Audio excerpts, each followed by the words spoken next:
KSDT, and we're speaking to Stacy and Tommy, right? Right. From Hallows Eve. And what's up, you guys? Not too much, man. Just come out here and talk to you guys.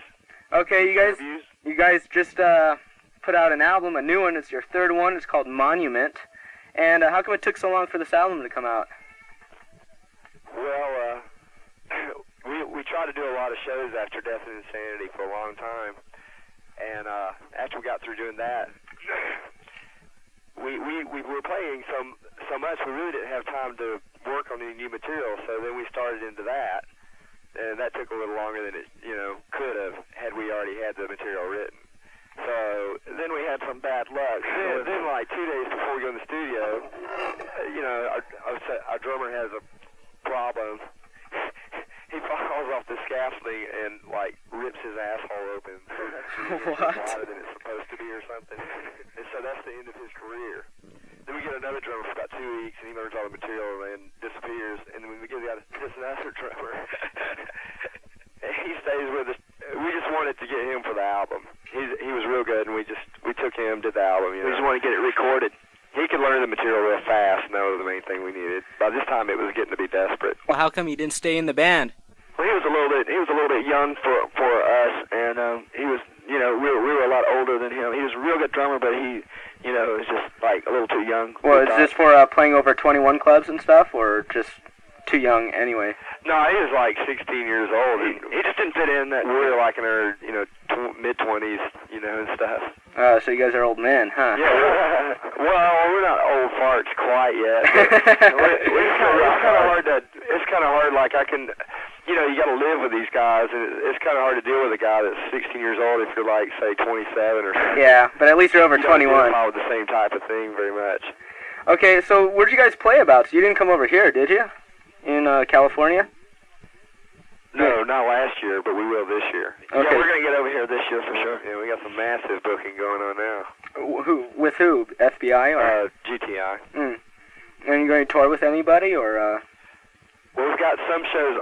There's quite a few shows that are headlining, and then there's off and on shows with other people. We're doing a few shows with Fates Warning and a few shows with some other people and like that, Doing some with Nasty Savage, I believe.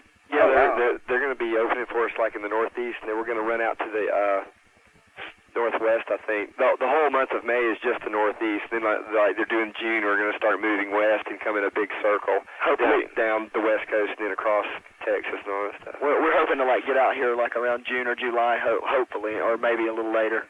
But yeah, they told us we're booked through like July. We just don't really know where. We just said book it. That's right now. They told us we got like 4 off days the next 3 months starting May 5th.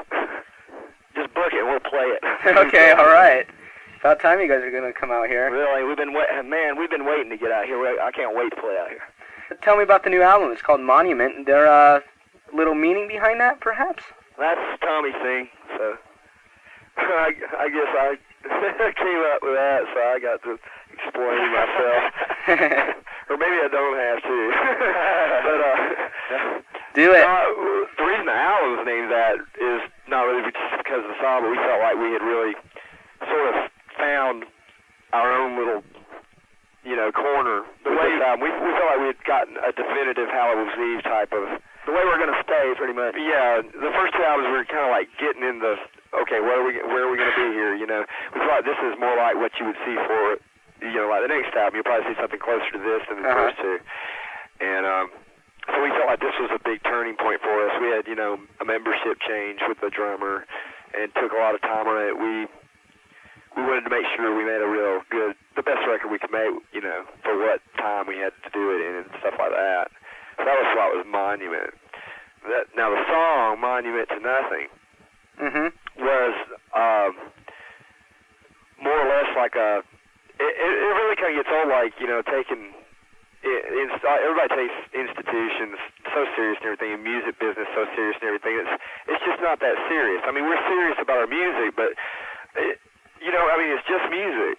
Yeah. It's not, it's not like the creation of the earth or something. It's I believe in my music all the way, and I take it serious, but it's like taking your fun serious. It's not like let's be depressed or something. Yeah.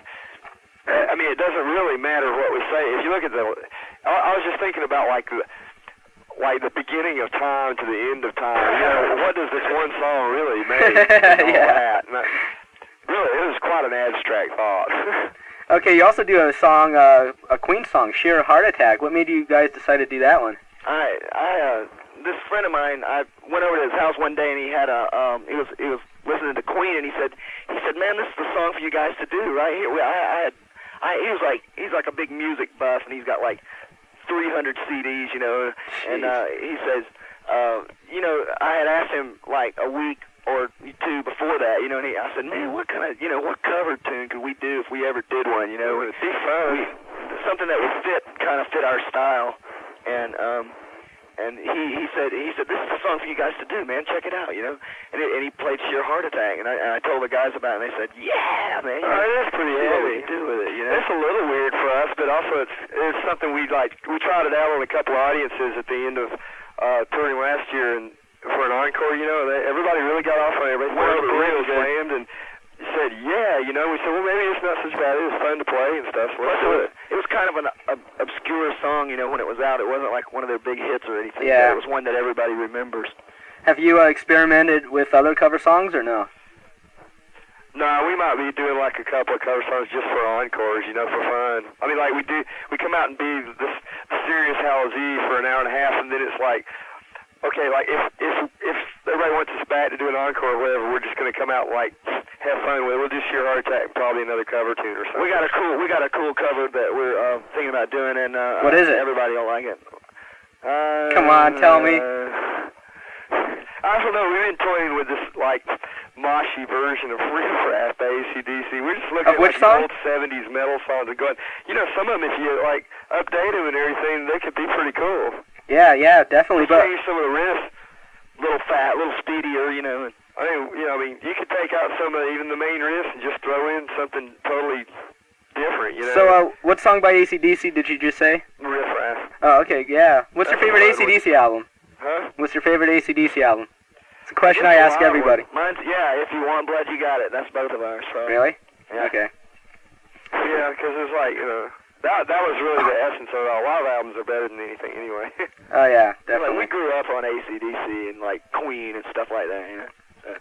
Okay, tell me about some of the other songs on the album, on the new album. Is there any stories behind any of them, or Well, what? There's a story behind Speed Freak. Okay. A real cool story. Is it about drugs or just driving fast? Actually, it's about Tommy. Okay, Tommy, go. It's like about I wrote it about Tommy. Like it's like on our first tour. It's like when we didn't even have hardly a road crew, and we were like just the whole band in a van with about one guy, and we were like, what Speed Freak is about is like trying to make it to the shows on time and running behind, and it seemed like every time I'd look over at Tommy, his eyes would be bulging out, and he'd be smoking one pack of cigarettes after another, and drinking Cokes, and always drove. Taking caffeine pills. And always drove. I said, I'll get us there. And like I get there faster than you ever. Like whenever we're over 100, we call it riding with a driver, and we do that a lot. So. Okay, cool. That's what Speed Freak's about. And let's see, the Righteous Ones are a big attack on the PTL and stuff, Yeah, huh? right. No, I think they're kind of like getting what they deserve now, so Yeah. I wrote some of that. Okay, and here, I got some other questions here. Now, on the first album, you have 2 songs with drumming by Tim Helton, right? Now, how come he was just on 2 tracks? Was this just something from the demo that you just put on album, or what? Well, it's from the demo. Actually, side 2 of that was our demo. Oh, really? I thought there were only 2 songs on the demo. No, actually there are 4 songs, but they're... See, like Valley of the Dolls was the instrumental, and then there was Metal Merchants. The Hallows Eve, including Routine. Routine was a separate song from Hallows Eve. It just so happens it's right in the middle of the song Hallows Eve. We just break really is 4 songs. It was a 12-minute demo, but we just break things up weird sometimes, you know. But yeah, but what happened is like Tim once again, he was constantly like damaging himself. So anyway. So is he the guy that you were talking about earlier? That Yeah, well, the same guy. You know. Yeah. Like, okay, he does the demo, and then he has an accident. He gets run over by a van. Tim's real big. They had to tow the van off. He totaled it. His body totaled it. And he was laying on the sidewalk with his leg broke, and the police came up and made him sign a ticket for jaywalking. No way. I swear. And then finally, then we had to get another drummer to finish the album, right? That drummer, like... To finish what? He was from here in L.A. Yeah, and he got real homesick. He hated Georgia. He hated where he lived. Which I can see why. Oh, yeah, so he went back home, and so we went back to Tim and said, are you ready to play again? He said, yeah. So it's like, so Tim more or less, I mean, he was with us for like 3 years, but like it was... How many times did he quit? Twice or 3 times? Once or twice. I'm not sure. I don't know. Like, he kept being damaged and not being able to do things, so...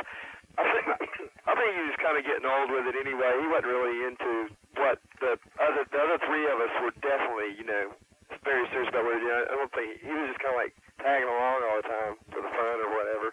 And I think like the last accident was his way of gracefully bowing out, I mean, we were all friends with him and stuff. And I played with a guy for like a few years before Hallows Eve ever even started. Yeah. Another band, so we're still on real good terms and everything. He just.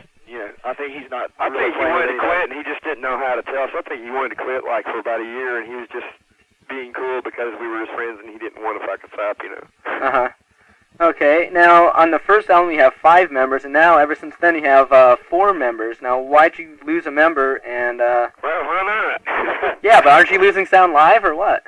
No, not now. Because we me and David both run in stereo, and we double everything live, and we've gone through great pains to make it up. Yeah, we sound like we got 3 guitarists all the time. Oh, really? David's got on his guitar setup, he's running stereo. He's got like different delays on each channel. It's like listening to 3 different guitars. He's got an octaver, which he can hit that, and he can sound like the whole band by himself. It sounds much more full now than we used to. We really kind of figured out how to fill up the space. Yeah, David's even got it rigged up to where he can like duplicate his leads live, even the harmony ones. Wow. By himself. So he's really a wizard about stuff like that. So it's gotten to where it's really unnecessary to have 2. I didn't want 2 in the beginning anyway. The only reason we had 2 is because Stacy wanted to. And since the guy flaked out, then it was my turn to have my way for a while. We said, let it go. It's less heads to deal with anyway. Okay, now who's Skeletor, and how come you didn't use his real name when everyone else did on the first album? Should we slander him? Yeah. I don't know, man. We didn't get it either. We were glad he left. We're tired of hearing about him. Yeah, he never even played with us live. He just did the few cuts, and he was out. It's like every interview we do, everybody goes, "Who's Skeletor?" We're like, oh man, So he was the other guitarist who left, right? Right. Yeah. And he played on the whole album, or what? He played on the first album. Yeah, on the first one. That's what I mean. Yeah, he just did that, and it was like he never even played live. The week after we got out of the studio from doing that was he quit because he said we weren't heavy. Oh, no way. I don't know what he was thinking. I don't know. He's more into the makeup and the death thing, more so than like the death metal I don't stuff. know. It's kind of like I don't know what you want to call it. It's like more like noise death metal rather than like a musicianship metal. Yeah. Now, how would you classify Hallows Eve? We're a rock band. Sometimes I get sick of being a metal band. I mean, we've been doing these same songs and playing this and writing exactly the same way and stuff since at least I've been doing like this since 1977. And a couple of these songs that we're doing today we had back then. I mean, we have never done anything different. Back then, Motorhead, they're a rock band. They didn't call us, definitely. We're a rock band. They didn't call us a hardcore metal band back in 1978 when I started out. And I was doing the auto rules back then. They just said, "Oh, there's a rock band." Now, and then like as the time went by, it was like, well, now they're a punk band, and then pretty soon it became now we're a metal band. Now we're a hardcore metal band or whatever, or a metal band, or it's like I suppose in 1995 we call something like Fish Gumby metal or something. They'll make up something. So what are your live shows like? Anything special in them, or they're you real just boring? Shut up. Shut up. We don't allow smoking. And we hate big and loud noises. No, we try to see like how loud as it'll go. That's how loud we play. Sound men hate us, man, because we're always going, man, you guys always play it loud. We're going, man, we're just tuning, man. We're a sound man's nightmare. Except for our sound man. You know. Yeah, we like to, you know, have a lot of fun when we're playing. I mean, it's hard to even remember to play sometimes because we're having so much fun. We're running around so hard, we don't pay any attention. We bash right into each other. All that and shit. Head-on collisions. We like it when the crowd just really gets really nuts. You know? Yeah, we'll be as good, you know.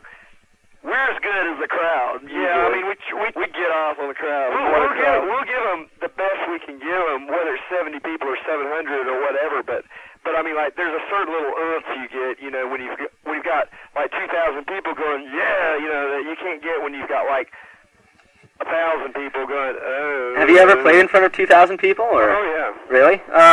What's the largest show you've played at?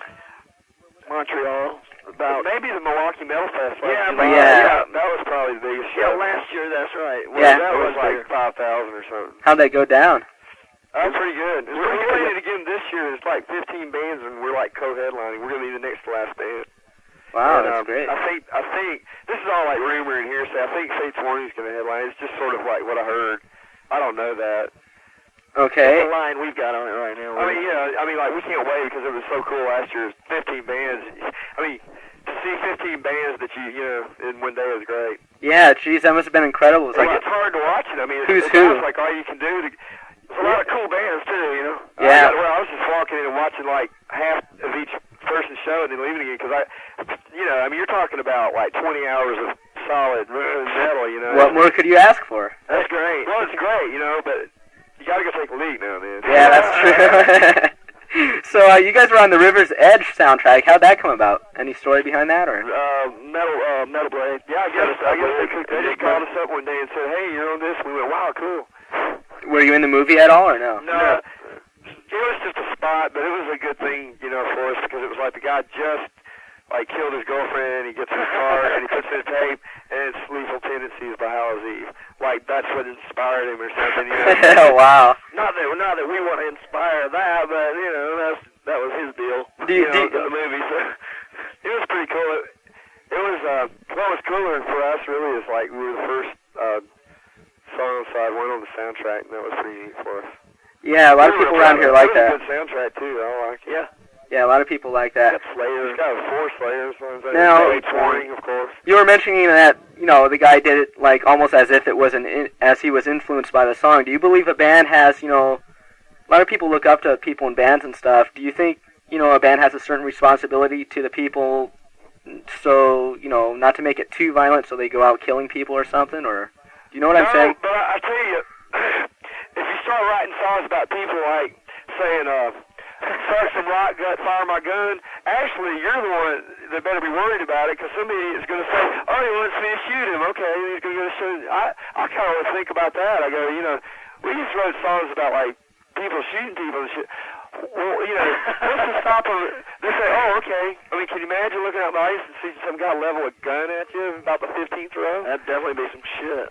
Yeah. Now, that's the only thing I worry about. As far as like somebody else, I mean, like I'm sure that like that we're really inspiring somebody to kill or so. There's something, you know, I'm sure they were like a Sunday school teacher that has 3 degrees from college or something, and all of a sudden heard a Hallows Eve and said, "Well, hey, I better kill myself." You know, I can't handle it. This affects me so much. You know, I think people like that are usually kind of fucked up from the start. Yeah. They shouldn't even be in public anyway. Exactly. Okay, you guys plan to market anything in videos? Either a video for MTV or... We'd like to, but, you know, we held off on that until we could do a pretty good one, you know? Well, can't you do one with this album, or what?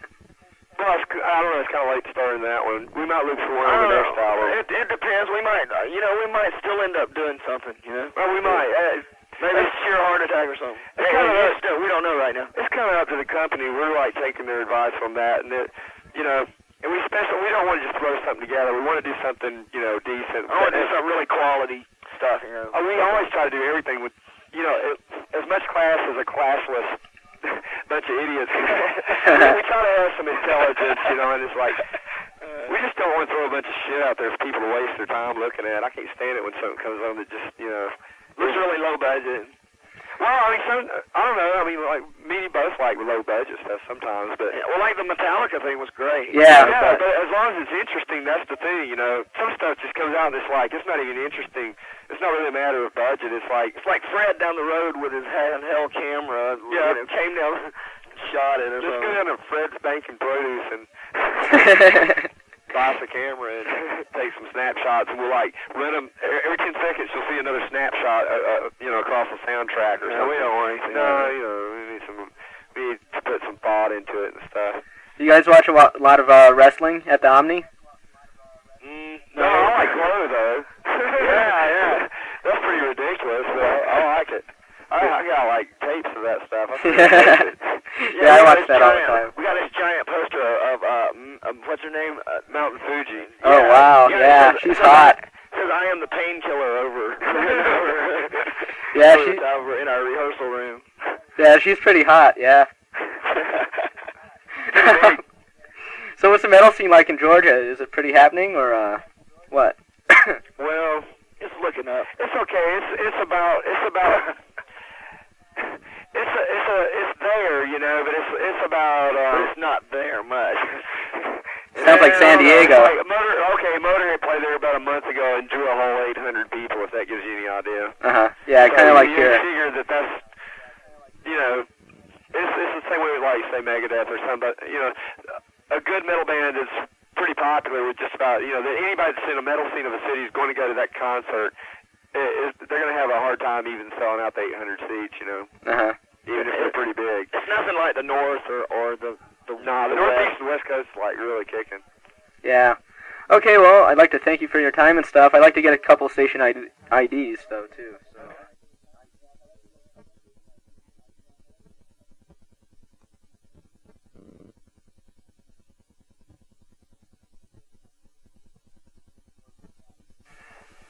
Or work it out for us. Just, make it good. All right. This is Stacy Anderson for Hallows Eve, and you're listening to KSDT 95.7 FM cable in San Diego.